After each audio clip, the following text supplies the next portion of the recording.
चार स्टोरीज हैं जिसमें कंपनी लेवल पे वर्क करा जाता है. If somebody appoints you as a net zero manager in a company, you have to see four things. Number one, you have to see fuel switch story या fuel switch के लिए what are options available.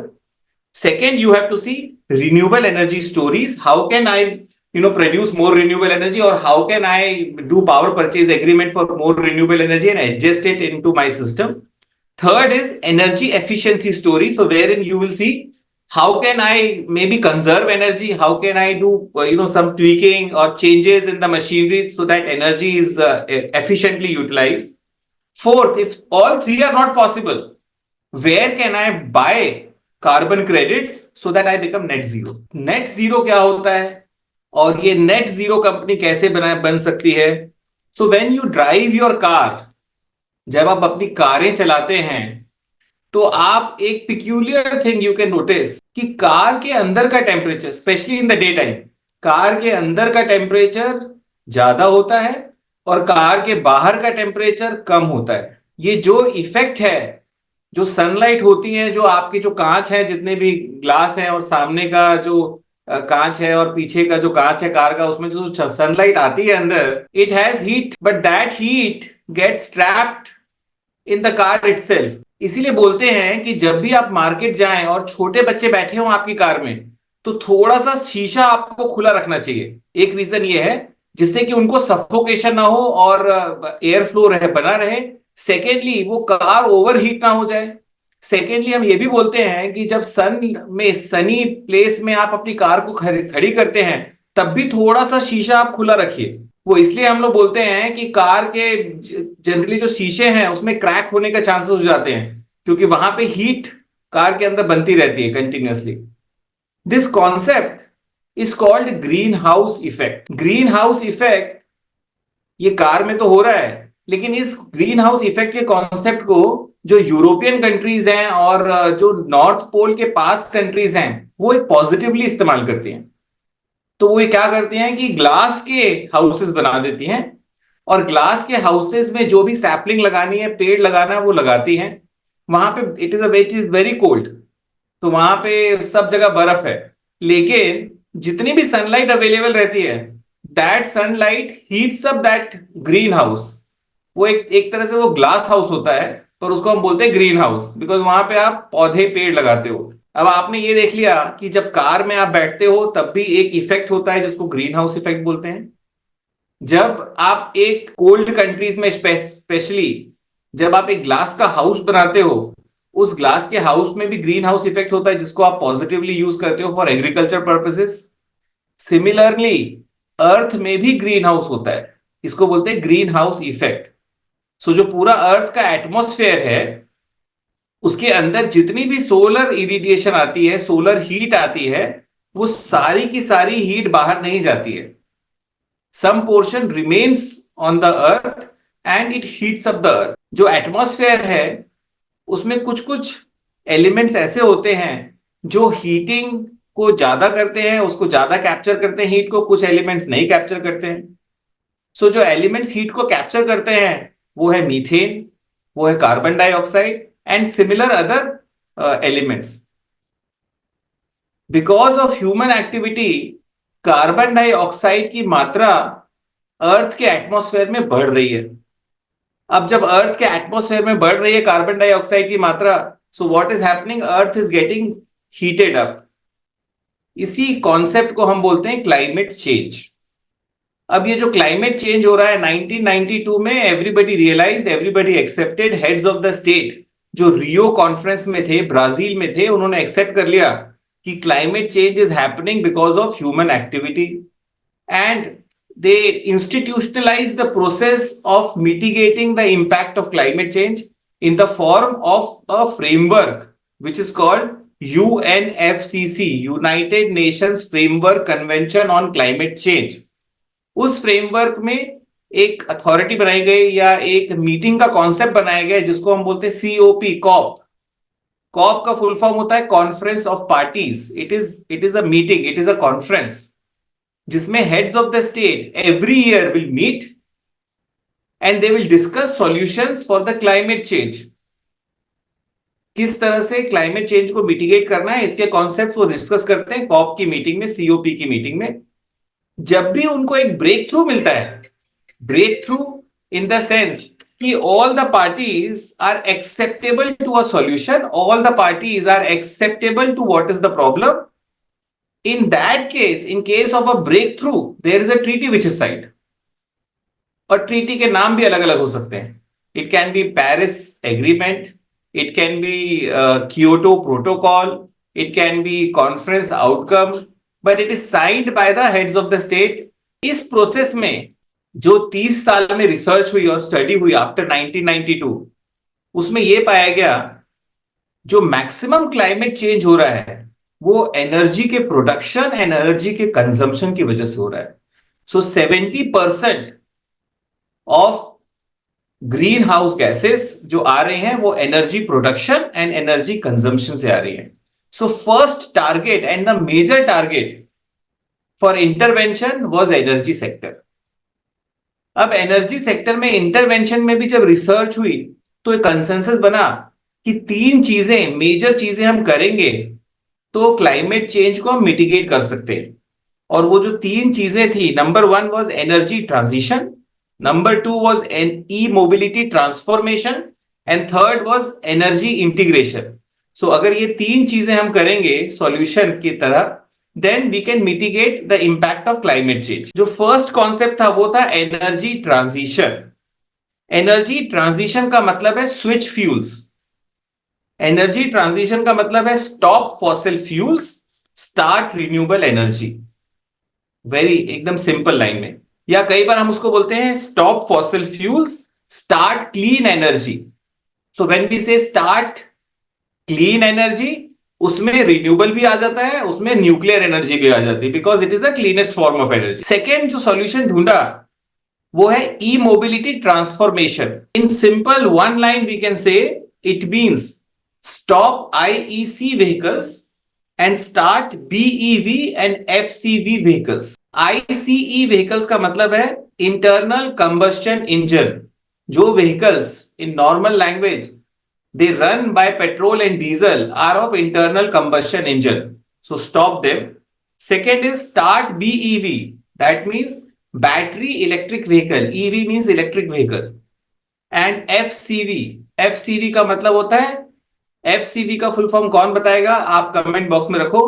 And FCV is why it is important, what is the meaning of FCV, उसमें क्या fuel use होता है वो आप comment box में लिखिए.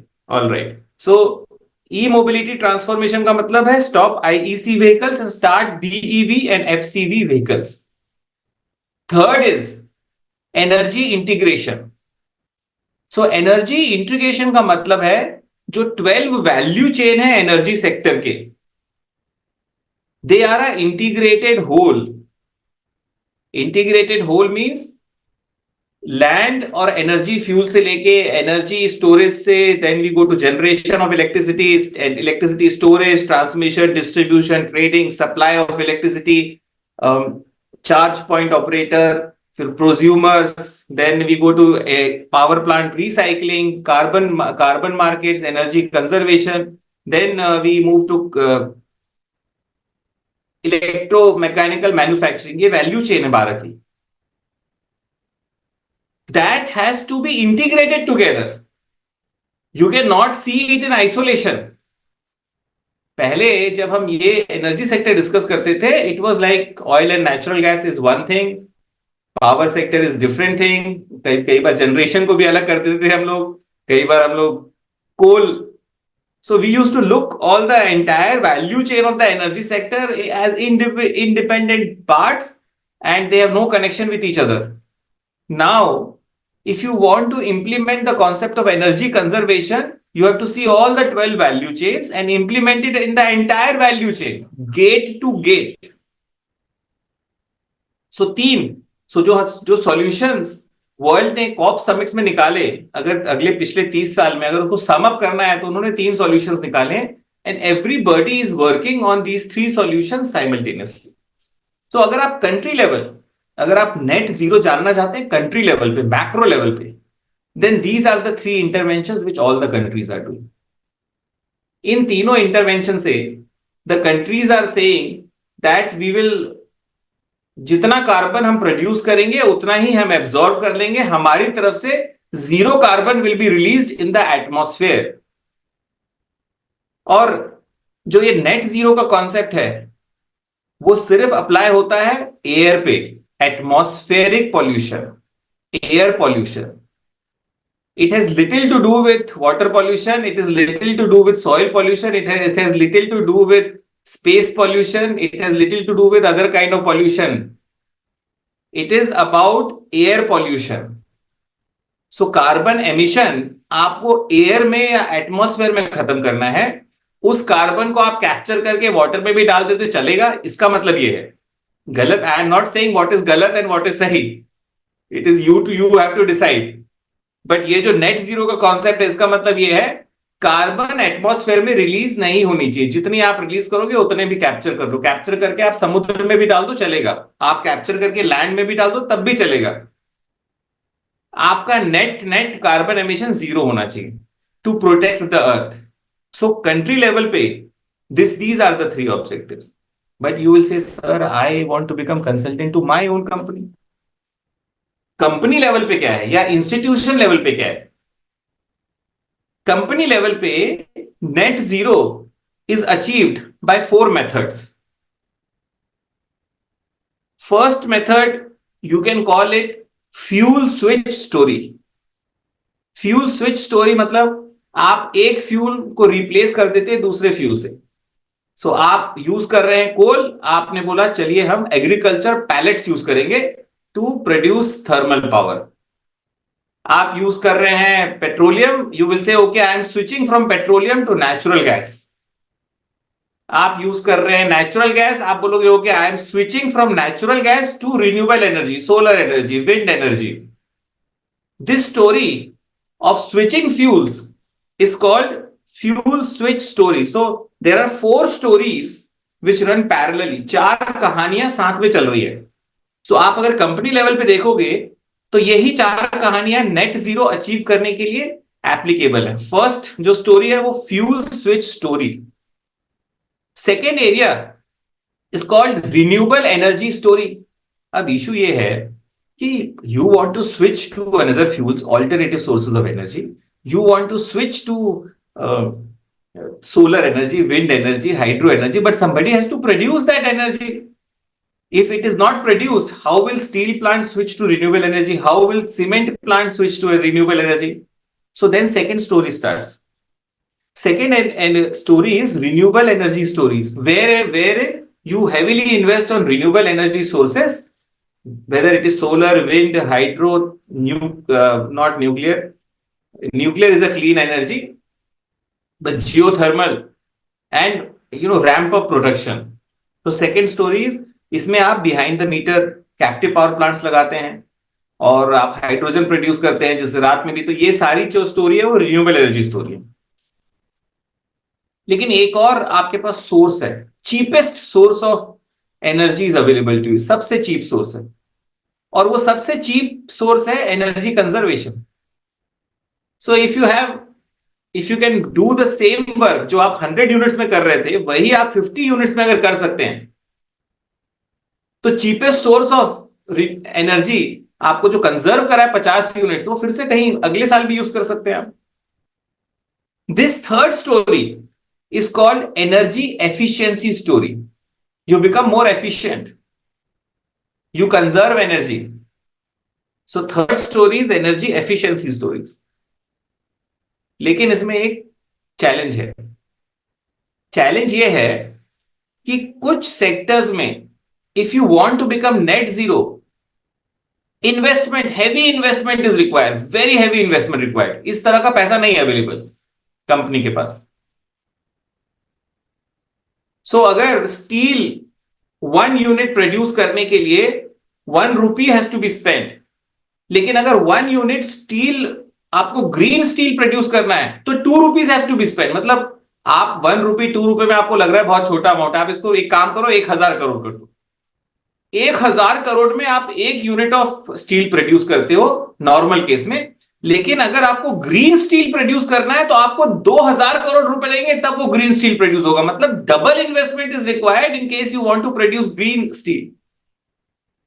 अब it is exorbitant cost. So वो ये बोलेंगे कि ठीक है, we want to become net zero, but what we will do is we will ask somebody to produce green energy and we will purchase it from them. इसका market create करा जाता है, उसको बोलते हैं carbon market. So somebody will save electricity, somebody will save energy, somebody will produce renewable energy, somebody will switch the fuel, but you will buy it from them. So उसको बोलते हैं carbon offset market. सो चार stories हैं जिसमें company level पे work करा जाता है। If somebody appoints you as a net zero manager in a company, you have to see four things. Number one, you have to see fuel switch story या fuel switch के लिए what are options available.